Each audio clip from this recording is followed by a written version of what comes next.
1987 के बाद, यानी कि जिस साल में फर्स्ट इंतिफाडा हुआ था। सेकेंड इंतिफाडा होता है आपका 2000 से लेके 2005 तक। इसको अल अक्सा इंतिफाडा भी कहा जाता है।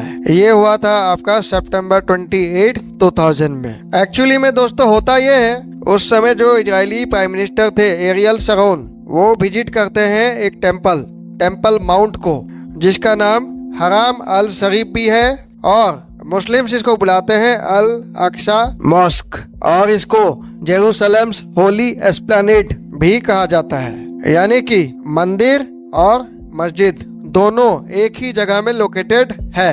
इस चीज को पैलेस्टीन के लोग बहुत ज्यादा नेगेटिवली देखते हैं, और वो सोचते हैं कि यहाँ पे एक अटेम्प्ट लिया जा रहा है इजराइल के तरफ से इस रिलीजियस साइट का स्टेटस को बदलने का।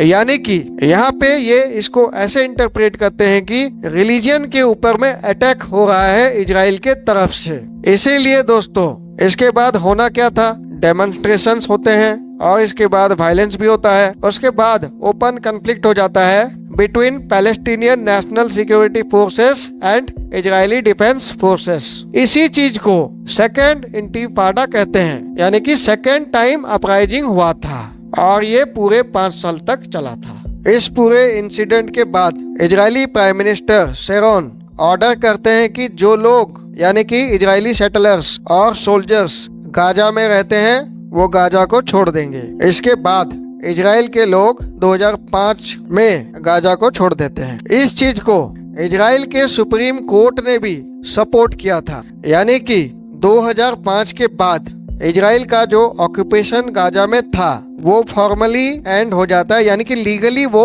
खत्म हो जाता है। दोस्तों मैं आपको याद दिलाता हूँ कि इसी के बाद 2006 में हमास इलेक्शन लड़ता है और गाजा में वो पावर में आ जाते हैं।